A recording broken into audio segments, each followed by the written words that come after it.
Nah, ini ada contoh soal. Misalkan ada sebuah manometer yang dipakai untuk mengukur tekanan udara. Jika di dalam pipa U diisi cairan raksa dengan massa jenisnya adalah 13,6 gram per cm pangkat 3, tentukan tekanan udara dalam tabung. Ya, diketahui percepatan gravitasinya adalah 9,8 meter per sekon kuadrat. Nah, kita tuliskannya diketahui massa jenis raksanya adalah 13,6 gram per cm pangkat 3 atau 13.600 kg per meter pangkat 3. Nanti tolong kalian mengingat lagi ya bagaimana cara untuk mengkonversi satuannya. Nah, kemudian H-nya itu adalah 5 cm ya. H-nya adalah 5 cm. 5 cm diubah dulu satuannya menjadi satuan yang baku. Diubah ya satuannya menjadi meter. Kita dapatkan 5 kali 10 pangkat min 2.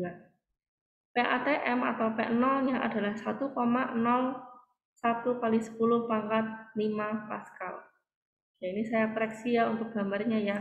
Ini kita ganti. 1,01.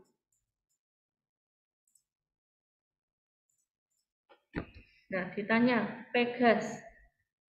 Jawab, P gasnya itu adalah P0 plus rho GH.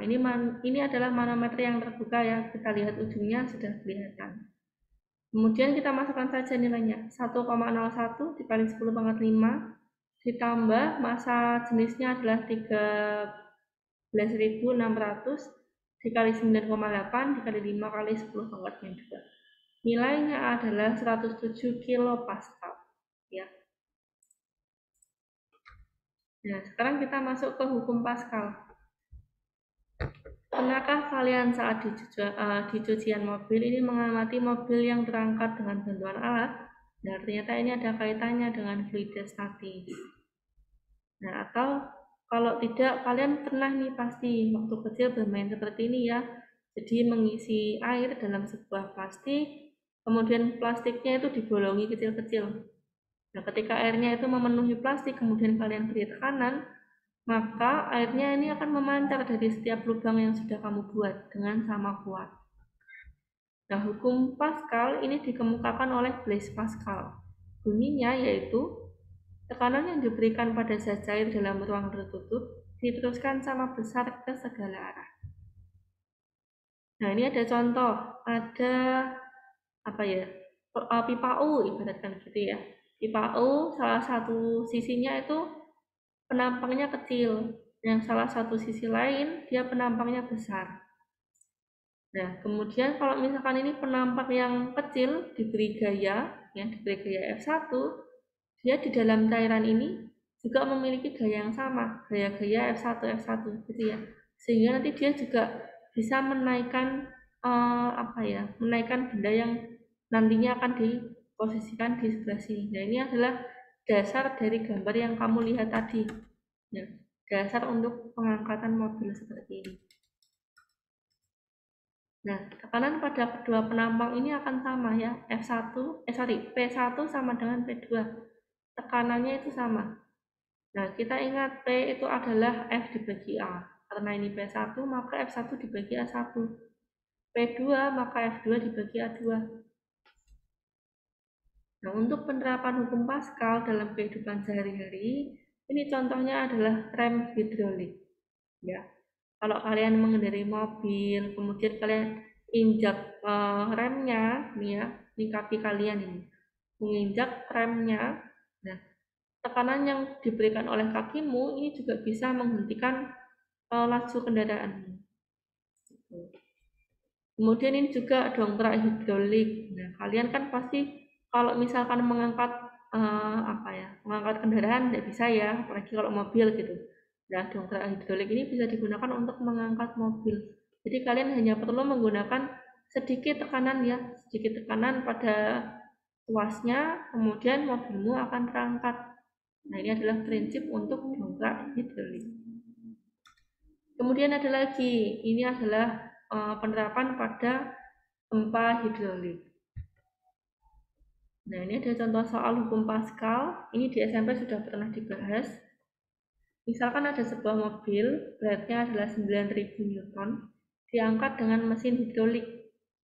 Jika luas penampang piston kecil adalah 5 cm², dan piston yang besar nilainya adalah 0,02 m², berapakah besarnya gaya yang harus diberikan pada piston kecil mesin tersebut?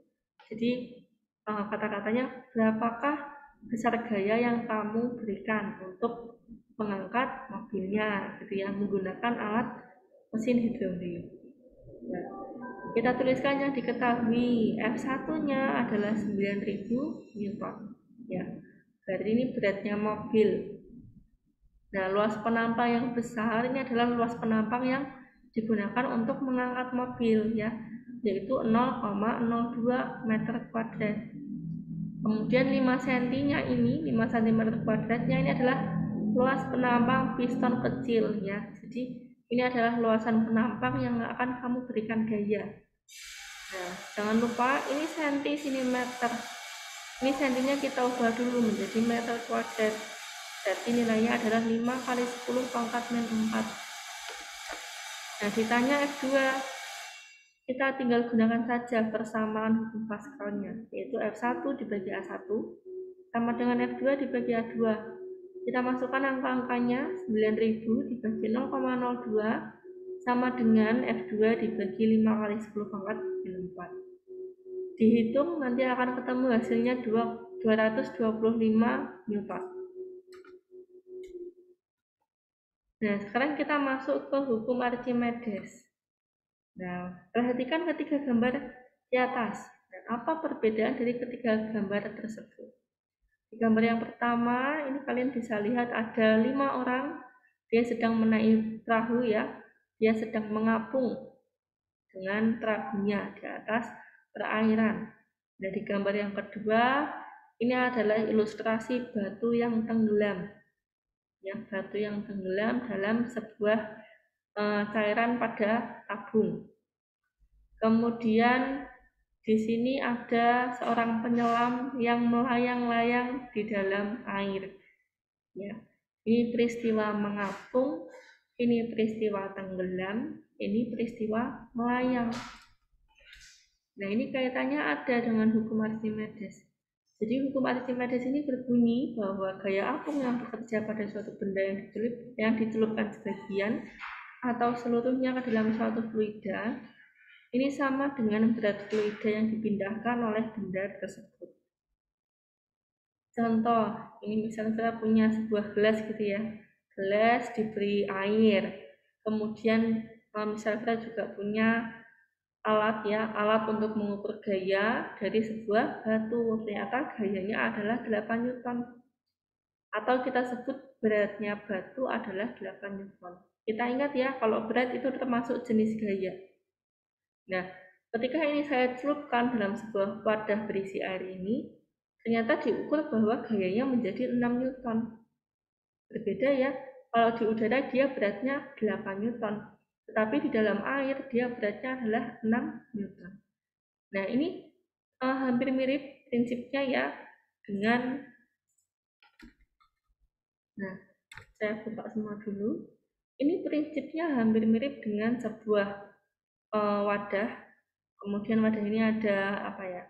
Ada jalurnya ya, ada pipa jalurnya. Ini diisi sampai penuh dulu. Nah, kemudian batunya dicelupkan, airnya pasti akan tumpah ya. Airnya akan tumpah. Nah, ternyata ketika air tumpah ini ditimbang, beratnya adalah 2 Newton. Nah, kemudian untuk menimbang beratnya batu, ternyata mendapatkan hasil 6 Newton. Jadi berat air yang tumpah ini sama dengan gaya apung. Ya, jadi hukum Archimedes itu kaitannya dengan gaya apung. Nah, berarti di sini gaya apungnya bisa dihitung dari 8 dikurangi 6, yaitu 2 Newton. Jadi ada gaya angkatnya, gaya ke atasnya. Gaya ke atas yang mengangkat batu ini sebesar 2 Newton. Nah, gaya apung ini adalah berat benda di udara dikurangi dengan berat benda di dalam zat cair. Atau kalau kita buat persamaannya, FA sama dengan WU dikurangi WBF. FA ini adalah gaya Archimedes atau bisa juga disebut gaya apung. Kemudian WU ini adalah berat benda dalam udara BBF ini adalah berat benda dalam fluida atau zat cair. Nah, kemudian FA ini sama dengan berat dari fluida yang tumpah, ya.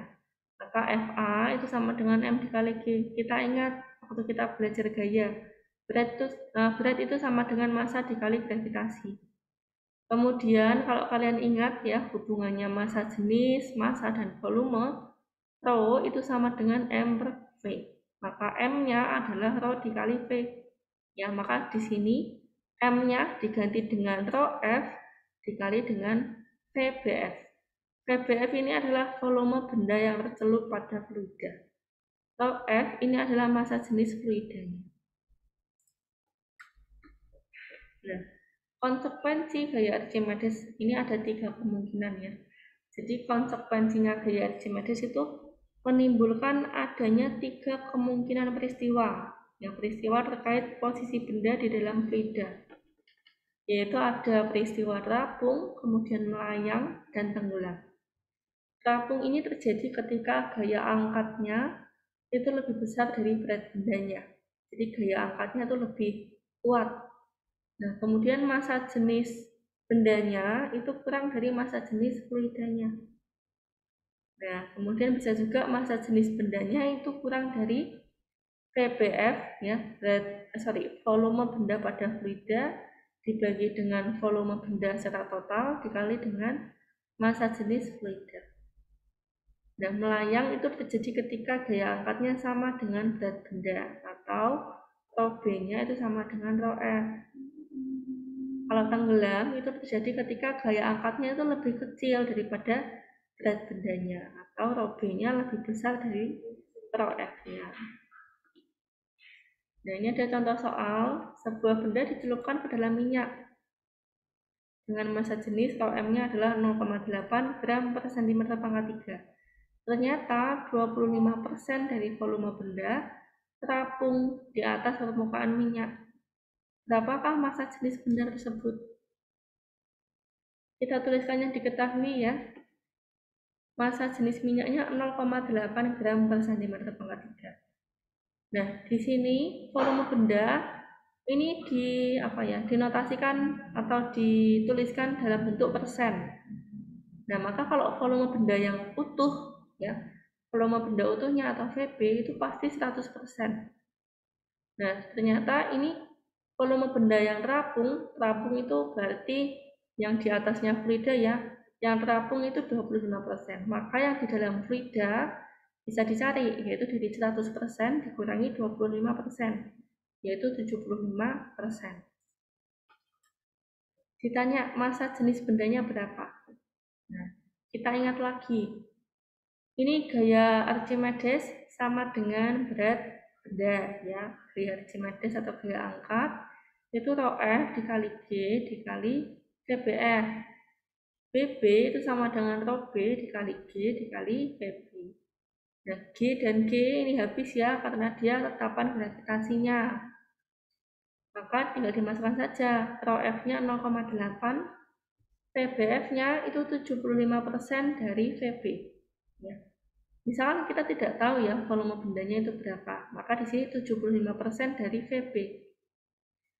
Ini sama dengan rho B dikali VB. VB dan VB ini bisa kita hapuskan, ya, dibagi, jadi dieliminasi. Gitu. Nah, kita dapatkan rho B-nya adalah 0,8 kali 75%. Maka bisa diketahui rho B-nya adalah 0,6 gram per cm pangkat